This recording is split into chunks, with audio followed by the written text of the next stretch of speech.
નમસ્કાર વિદ્યાર્થી મિત્રો, છંદની આપણે પ્રાથમિક માહિતી લીધા પછી ગણ રચના, ગણ સૂત્ર અને ગણની ગણતરી માત્રા બધી વસ્તુ જોઈએ.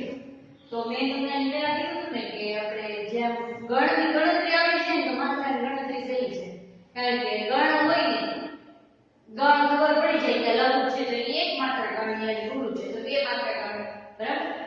તો અહીંયા આપણે જોઈએ ગણના ગણ રચના એનું સૂત્ર જોઈએ તો કે આપણે એક જ સૂત્ર યાદ રાખો એના ઉપરથી બધા છંદ આપણને ખબર પડી જશે, ઓળખ આવી જશે. શું? તો કે યમા તારા જબાન સલકા, આ સૂત્ર યાદ રાખી અને એના પેલો અક્ષર લઈ અને ત્રણ મૂળાક્ષર બનાવી અને આ ગણ કરી અને છે આપણે એના ઉપરથી આપણે આ છંદની પંક્તિ ઓળખવાની છે.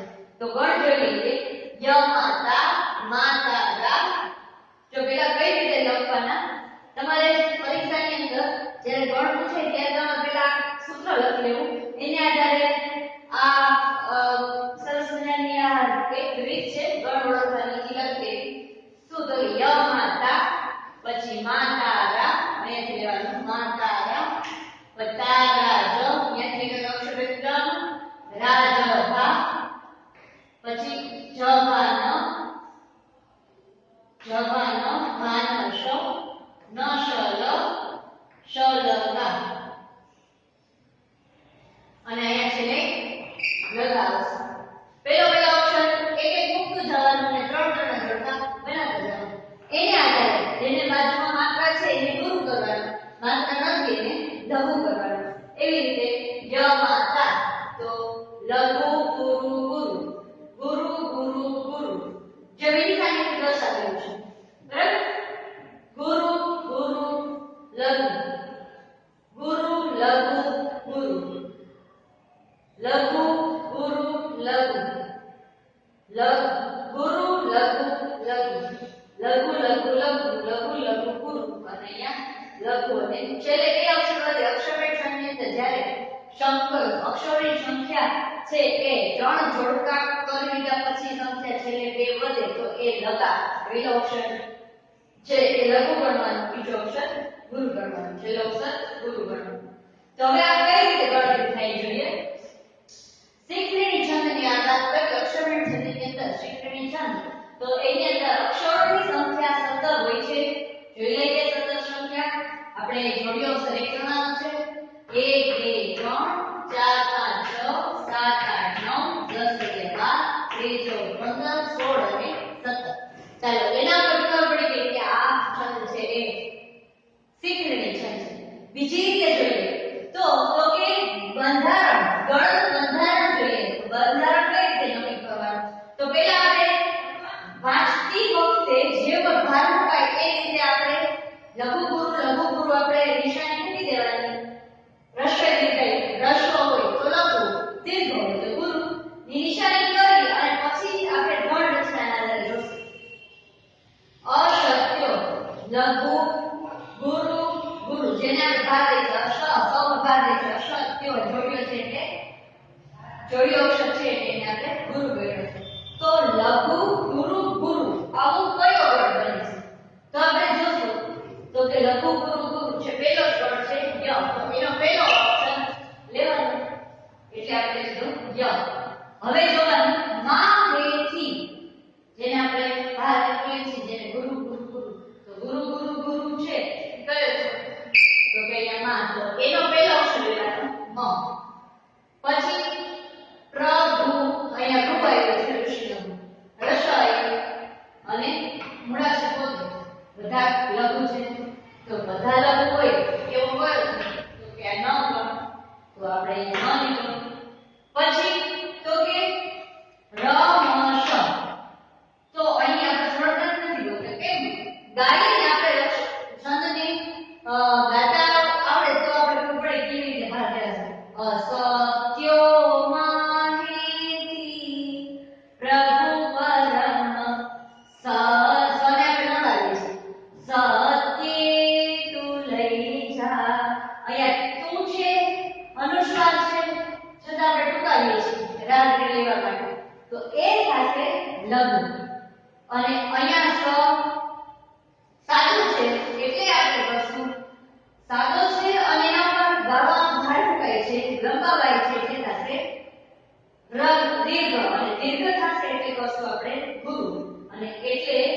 લઘુ લઘુ ગુરુ. તો લઘુ લઘુ ગુરુનું જે બંધારણ હોય તો એ ક્યાં છે? તો અહીંયાથી લેવાનો શ. પછી સતી તું લઈ જા. તો અહીં જોડાક્ષર છે, ભાર દેવાય છે, એટલે અહીંયા ગુરુ લઘુ લઘુ, ગુરુ લઘુ લઘુ હોય એવો હોય ગણ, તો એ છે ભ. એના મૂળાક્ષર પોતે જ લેવાનું છે. અને પછી લઈ જા, તો અહીં આવશે લકા, લઘુ ગુરુ લકા. બરાબર. આવી જ રીતે આપણે બંધારણ છે એ મળી જશે. શું થશે? યમન શબલકા, યમન શબલકા. જે બંધારણ રહ્યું, આ બંધારણ તમને મળી જશે કે આ છંદ કયો છે. પછી તો સ્માર્ટ થઈ જશે ને, તમારે આપેલા 5 ઉદાહરણ તમારે રીતે કરવાના છે અને પછી તો ખબર પડી જશે કે જ્યારે યમન શબ્દ આવી જશે એટલે તમને ખબર પડી જશે 17 અક્ષર છે. ગાવું હોય છે તમને છઠ્ઠા અને 12મા અક્ષરે અટક સ્થાન યતિ સ્થાન હશે. જે ક્લાસ જો આપણે જોઈએ હમણાં અટક સ્થાન છઠ્ઠા અક્ષરે જોઈએ અક્ષર 6 1 2 3 4 5 6 અહીંયા અટક સ્થાન હશે 7 8 9 10 11 12 અહીંયા હશે.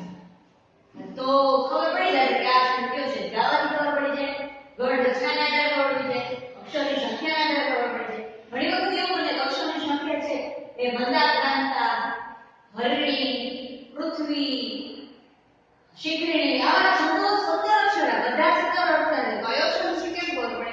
તો કે આપણે બંધારણ જોઈ ખબર પડે. યમન શબ્દ લગા આવે તો એ યસ ચાલુ થાય એટલે એ હશે શીખણી.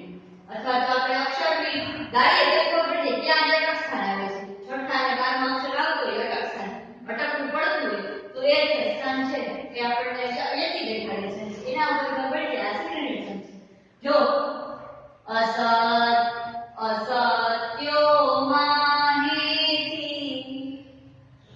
યસ કેવી પ્રભુ પરમ સત સર લગાડે પછી લેશું સત્યે લઈ જા.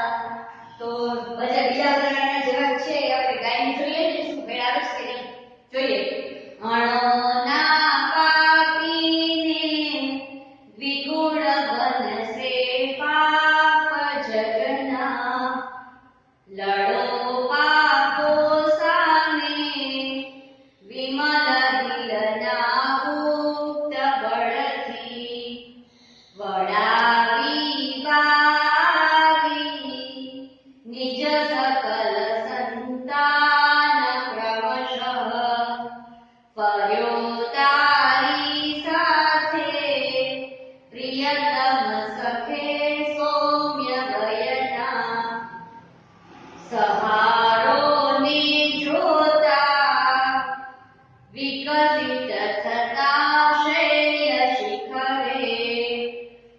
તો આ બધા છંદ છે એ ઉદાહરણ બધા જ છે એ આને અનુરૂપ છે, ગવાઈ શકે છે. એટલે સ્થાન યતિ છે, ત્યાં અટક સ્થાન આવે છે, એની આધારે આપણે ગાઈ શકીએ. તો આને આધારે છે કે આપણે ઓળખી શકીએ કે આ છંદ છે એ શીખણી છંદ જ છે. તો નેક્સ્ટ છંદ છે એ મંદાર કાંતા છે, એ પણ 17 અક્ષરનો છે પણ એનું બંધારણ કંઈક અલગ છે. આપણે નેક્સ્ટ વિડિયોમાં જોશું. ત્યાં સુધી તમારા બંધારણને તમારે આ રીતે ઉદાહરણ જે રીતે આપણે કહ્યું એવી રીતે તમારે ગણ રચનાને આધારે છે નક્કી કરી શકશો અને કરી લેજો. 5 ઉદાહરણ છે એ કઈ રીતે ગવાય છે, કઈ રીતે ભાર દેવાય છે, લઘુ કોણ છે, ગુરુ કોણ છે, એને આ ગણ રચનાને તમારે ઓળખવાના